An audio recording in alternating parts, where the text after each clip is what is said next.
This is the one that's, I mean, this topic's probably my favorite one. I can't wait to hear Eric's take on this. So in a recent interview with a Sports Illustrated interview with Hakeem Olajuwon, they tackled the topic of modern centers. And while doing so, he had this to say about our guy, Joel Embiid. Quote, he's got all the moves, but leveraging the moves is different. Why would he be shooting threes? He has the advantage every night, and if I have the advantage, I'm going to wear you out. Shooting threes is settling. When I'm tired, I settle. You don't settle when you're trying to win. You don't start the game settling. He also went on to say that Jokic is the one. So I want to ask you guys, what do you think about Hakeem's assessment? Is it valid criticism of Joel? It's valid. Eric, do you want to hear Embiid? You want to hear Embiid's rebuttal to that? Yeah, let me hear that first. Joel Embiid. It's funny when you've got these old guys always talking about posting up. You need to spend time in the paint and all that stuff. You can't win that way anymore. It's not the freaking 90s or 80s like it used to be. So they must not have any basketball IQ. Oof. Shots fired. Shots returned. Which one's more valid, you think? Hakeem. Because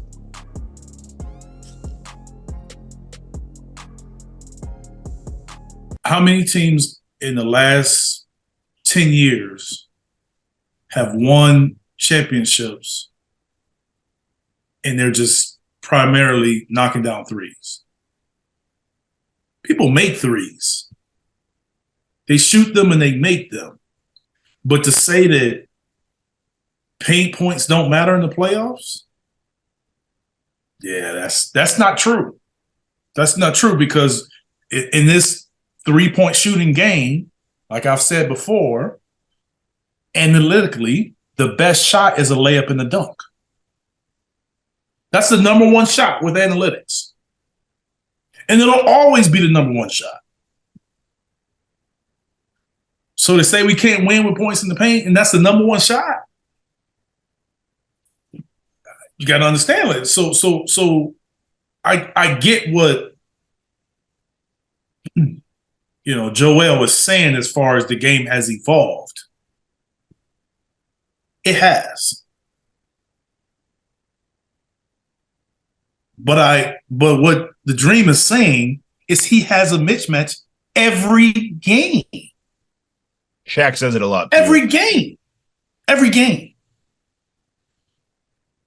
So you're telling me if he goes down there and he demands the ball and he puts people underneath the basket, that he can't, one, score, and he can't, two, draw double teams? So now you're getting all of those practice three-point shots where you're kicking the ball out? If he did that, what are teams going to do? Let me put it this way. What do you think opponents and other coaches say when he shoots threes? Good. Take that. So how is Dream wrong? I have my thoughts. I mean, but he does say early in games. Like he didn't just say shooting threes. It's like early in games. You haven't made them pay yet, and you're already taking threes. Yeah. It sounds insulting, but you could also interpret it as a compliment. That's what I'm saying. So it depends on, like, you got to listen to what he said. He's like early in games, he's shooting threes, and he has a mismatch every game. Yeah. I'm going to make him pay. So it's like settling. And in some ways it is. Yeah.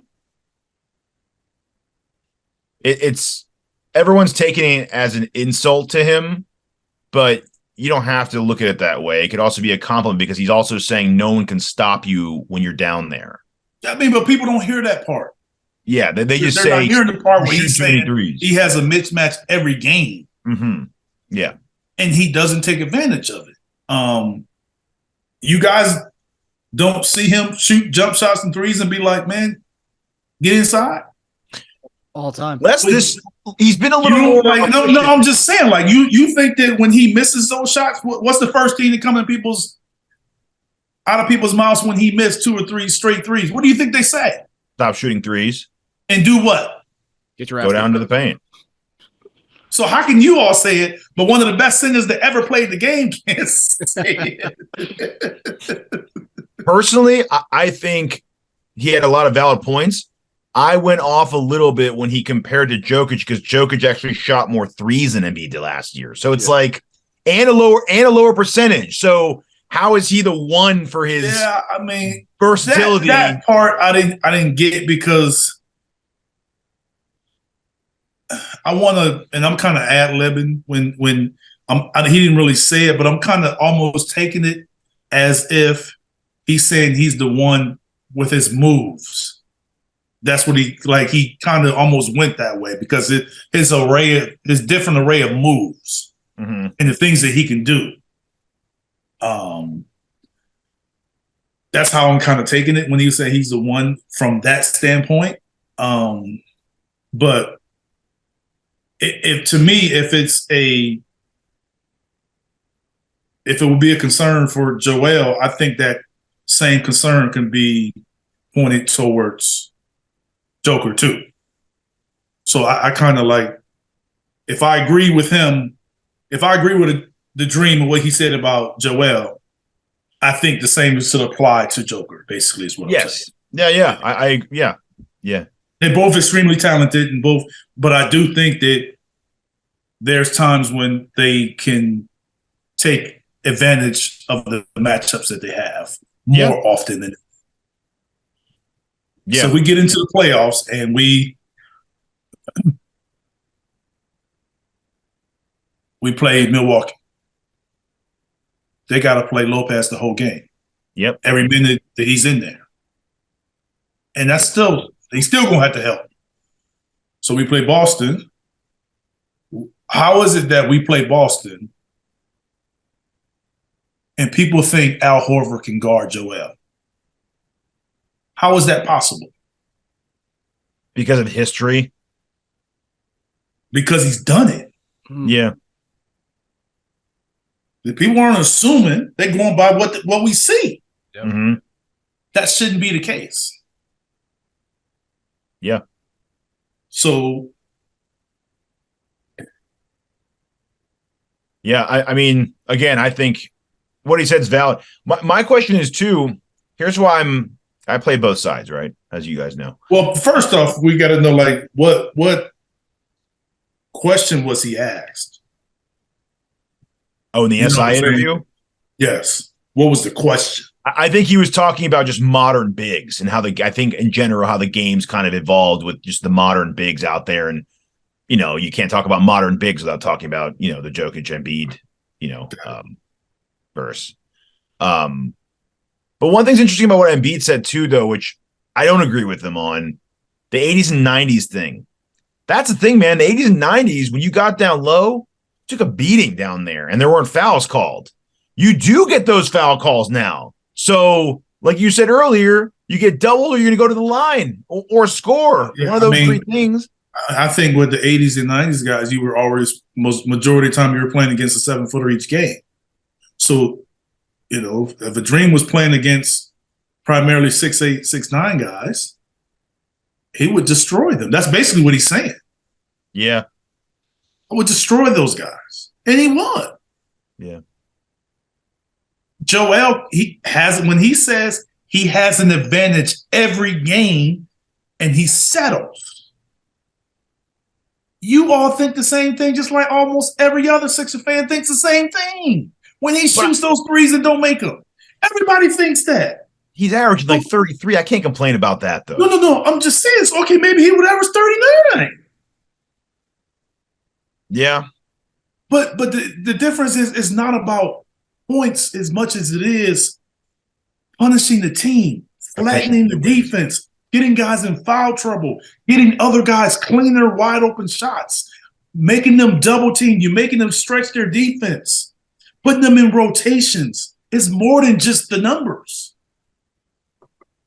So if a coach has to come in and he has to game plan and do all of that, somebody's going to mess up. And the team is only as good as their weakest defender. So you create easier and better opportunities when you do that. But if Joel was going out there and shooting threes, trust me when I tell you, the other team is ecstatic when he does that. Yep. We get into the playoffs and he's doing that, Come on, man. Bucks, Brooklyn, Boston, Cleveland, Hawks, Bulls, Heat, whoever we play, extremely excited. Why is that? So that's where I got to lean more with the dream, because Joel may not like it, but everybody kind of feel that way. Joel just got the talent to shoot those threes. We got big guys that could shoot threes too. But they weren't going to go out there and shoot a three if their advantage was to get on there and score. He's shooting less threes a game this year, I will say. I've noticed it too. It's not just a stat. I have noticed he's taking more elbow jumpers than he is. Yes, that's what I'm saying. I was about to say that. Like, he's shooting a fewer threes, but he's shooting more like mid-range jumpers. Yes. Yeah. And he's hitting them. I mean, he's shooting. Yeah, he's shooting a good. He got to be shooting a good clip. I mean, but some of that is 4 more percent. Is to get away from double teams. He talked about that, actually. Yeah, some mid-range is getting away from double teams, and well, that's what a lot of those big guys, they went away. They did that, and they just started developing the fadeaway. Mm-hmm. That's how that was to avoid double teams. You shoot away from the double. But here's the one thing that we haven't spoke about as far as posting up. It takes energy. Yes. Yeah. And he gets a little more beat up that way too. It takes energy. That's the part that that's where the settling comes in. It does take a lot of energy. I remember we would play Shaq, and oh man, the best play that the scouting report always said, the best play for Shaq and the hardest to defend was for him to get the ball in the post, throw it back out, and then repost. Because of the rules. You throw it in, we could double team him. Then if he threw it back out, you had to cleanse yourself, which means you had to go back out the paint to wherever your guys were. And then they would throw it right back in, and he would just dig in, and boom, by then you're underneath the basket. He had too good a position. Yeah. So too good a position. You couldn't front him. He's too big, you couldn't front him. So that was the best play for Shaq. And that was the hardest to defend for him, repost. But that takes energy. Yeah. Whereas now it's different because guys don't have to cleanse themselves. You can have two guys on one guy in the paint. So that's where I'm kind of with Joel, is like the rules are a little different now. Yeah. Yeah, it's true. On how you can be defended down there. But it can be done. It just takes more energy, more conditioning. He'd also get fouled more, too, if he did that, which is crazy because he's getting fouled a ton. He's shooting 10 free throws a game, so. 10 is not really a lot. I mean, it's a lot, but I'm just saying for the amount of volume, yeah. Does he get fouled more than Giannis? I think he might lead the league, no? 10? At 10 free throws a game? Is leading the league? Let me see.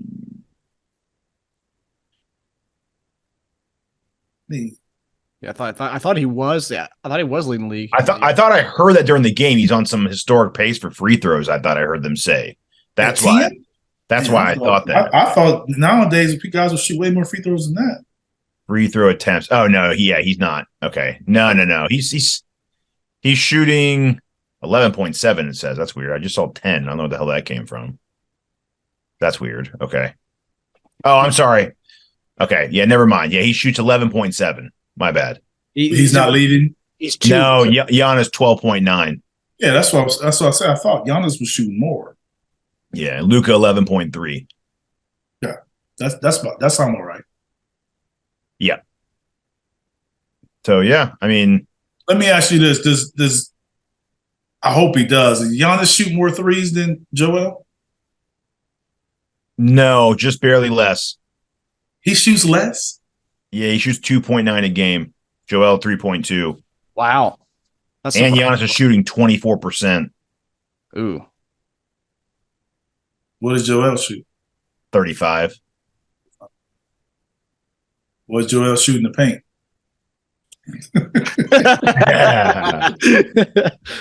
I bet you their paints are pretty close though.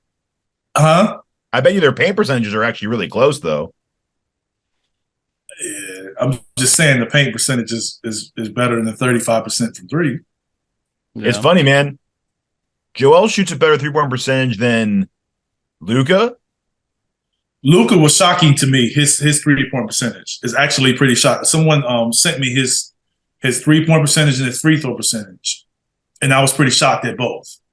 These are all going to shock you. He shoots a better 3-point percentage than Luka, Gilgeous-Alexander, Trae Young, Jason Tatum, Ja Morant, and just a little lower than Lillard. Trae Young surprised me, but I actually knew that this was I had seen an article that showed that his 3-point percentage was down. Yeah. Alexander, his kind of, I didn't really know. I know he was scoring the ball a lot, but I didn't really know his percentage.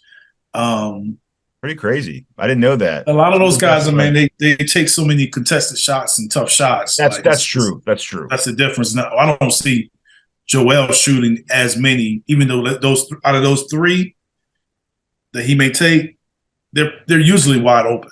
Well, like you said, defenses are ecstatic, so they want that. They want him to shoot those. You know, they're not really running out on him because they're like, okay, go ahead. I'd rather you take that. Mm-hmm. Or some of those other guys take, especially like Lillard, and take so many tough contested threes that any percentage that's, above 37, 38 for them to me is good for the amount of difficulty in their shots. And they're shooting the volume is insane. They're shooting 11 of them a game, dude. That's incredible. Right. Gilgeous-Alexander's shooting not that many, actually. Yeah, Lillard's 10.9. That's Tatum's 9.5. That's a lot. I didn't know he was shooting that many threes a game. He shoots a lot of contested threes, too. Man. A lot of contested threes. Donovan Mitchell's having a great year. He's shooting 9.4 a game. He's almost 40%.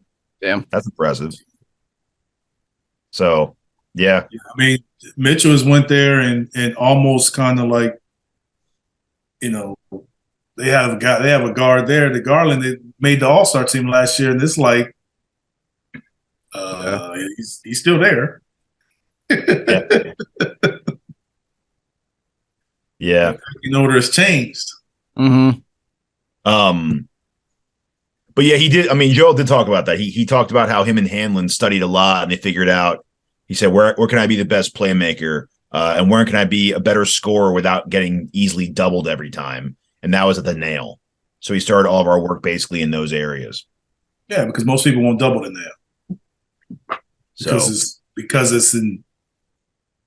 Not that he's not a threat from there. He's a better passing threat from there. Yeah.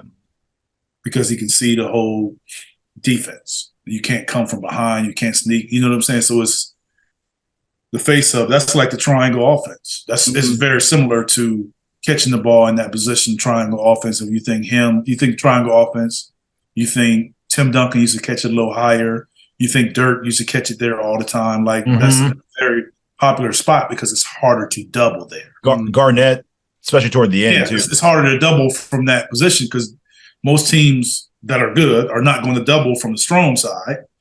That's why most teams are going to put shooters on the strong side because they know you won't leave that guy because there's no one there to recover if he leaves. So you're going to have to come from the weak side, and teams just slash the guy to the rim. So even if you're not going to guard him from the three-point line, if you slash him to the rim, you got to guard him, which leaves an advantage on the weak side. So somebody's going to get a wide open shot. If you don't want that guy to shoot it, then you have somebody set a screen for the guy that you want to shoot the ball. Mm-hmm. That's why I'm saying that elbow position is so tough. And Joel has done well from that position, but teams are going in the playoffs. Teams are going to say, "We'll give you those longer twos." Mm-hmm. That's what they're going to say, and that's probably contributing to him averaging more assists per game this year. I think he's averaging more assists per game this year than he's had in the past. Correct? Some of that could be the same as talent. last year, but more than the years before that. He has more talent around him as far as offensively. Yeah. Yeah, he's the eye test though. He's looked better passing the ball. I've noticed he's definitely way more comfortable, light years away where he was years ago with and when he gets doubled and just passing his vision in general. I mean, he's not Jokic, but yeah, he's not the one. Well, that was a big thing that a lot of the Sixers fans online were saying. It's that the fact that Olajuwon would say that Jokic is the one, whereas like there's a long kind of history with Embiid looking up to Olajuwon, is that like that's the player he modeled his game after and stuff, and like, and I believe Olajuwon they did some NBA TV video like documentary with both of them, talking about how Embiid like looked up and idolized him, but yet Olajuwon comes out in this article and says that Jokic is the one and not Embiid being the one. So maybe this kind of thing will help him out and put some fire on. Yeah, I mean, maybe he's trying to motivate him. It's obvious that the MVP voters think he the one too. Yeah. Yeah, it's true. No, well, yeah. Well, I'm just saying. Olajuwon isn't alone. No. Feeling that way. I know. Jokic is probably going to win another MVP this year, especially if Denver's number one. Yeah. Well, look, I think maybe the most justifiable MVP for him, actually. Yeah. This year's a better case than last season. I know. It's crazy. Man. Three straight for Jokic would be kind of crazy. Yeah, I mean, it's hard. I mean, come on, man. I've seen guys that like Steve Nash's MVPs, man. Come on now. Yeah, I mean, but that's what I'm saying. Back then they were, it's so different because Steve won because he was good, but also because his team was awesome. Yes. Yeah. But nowadays you throw that my team win in there, and now they say it don't matter. Like that's what I'm saying. Like it's just different, man. It's Unless just different. Jokic, then it matters. No, I'm just saying because last season it didn't matter with his winning. No, didn't. Right? So why does this year matter? Yeah. Because it's some people that say, I'm just saying, some people that say like he won it last year is whatever seed he was. Then you can say the same thing about Luka this year. Mm-hmm. Luka, from a number standpoint, has been better. Yeah, we'll see. I like to see what seed were they last year? Like 6, 5, 4 or 5, I believe. And you can't even compare the East competition to the West competition this year. It's like a gauntlet in the East. Yeah. You're right about that. I don't know. Like I think that if Boston ends up being the number 1 seed, I think Tatum has a chance, especially if they have the best record in the league like they do right now. Yeah. I think somebody from that team, obviously it's going to be Tatum. Yeah. Will have a chance. Nuggets were 6 last year. Oh, okay. Yeah, that's what I thought. That's right where the Mavericks are right now. Mm-hmm. So that's why I said I think he had a better case this year than last year. Yeah. So last year's, what's going to kind of like these voters are going to have to like, okay, like you can give it to him this year, but why last year? Yeah. Yeah. So you can't say it's about his team won because last year you gave it to him as a 6 seed. Mm-hmm. Yep. Yeah, they're going to have some tough decisions. So they've kind of put themselves in a predicament with that last year's vote. Yeah. Man, those goalposts change every year. They'll just keep changing it. We know. Let's keep winning, and maybe we become the 1 seed, and then makes Embiid's case even more. Sure. Valid. Sounds good.